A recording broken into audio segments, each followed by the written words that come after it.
Selanjutnya kabar menggembirakan datang dari sektor pangan. Produksi beras Indonesia tahun ini mencetak rekor tertinggi dalam 2 dekade. Tak hanya dari data resmi pemerintah, pengakuan juga datang dari lembaga internasional.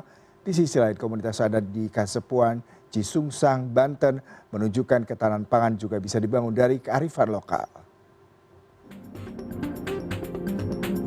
Di tengah tekanan global terhadap pangan, Indonesia justru mencatatkan tonggak sejarah baru dalam produksi beras.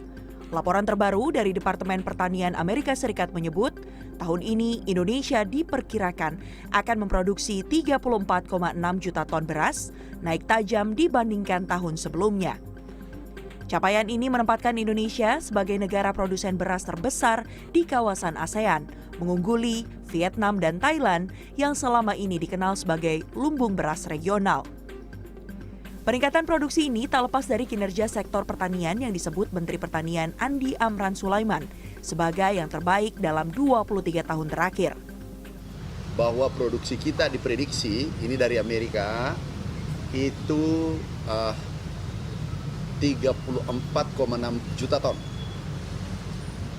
Dari 30 juta ton berarti ada kenaikan yang luar biasa.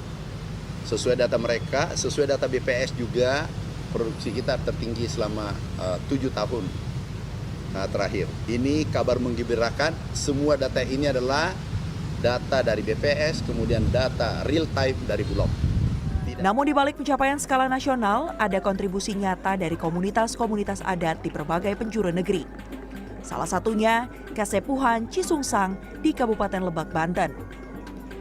Di lahan-lahan pertanian warisan leluhur, masyarakat adat mampu menghasilkan 49.300 ton padi setiap tahunnya, hasil dari siklus tanam 2 kali.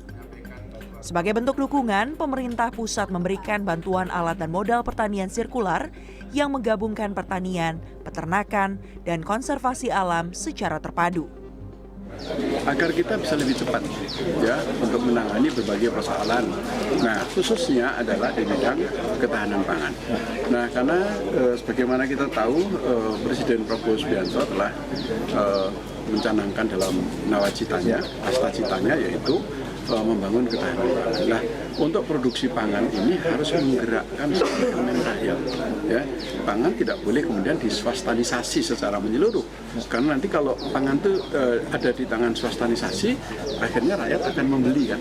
Nah, bagaimana rakyat petani tapi nanti harus membeli pangan? Namanya bukan petani. Nah, oleh karenanya petani-petani ini harus menjadi perhatian khusus. Muhammad Mardiono mengungkapkan, Kasepuhan Cisungsang telah membuktikan bahwa ketahanan pangan dapat terwujud, bukan hanya dengan teknologi modern saja, tetapi juga melalui kearifan yang diwariskan turun-temurun. Mantan anggota Dewan Pertimbangan Presiden ini berkomitmen, pemerintah akan terus hadir bagi masyarakat adat untuk memastikan hak masyarakat adat terpenuhi.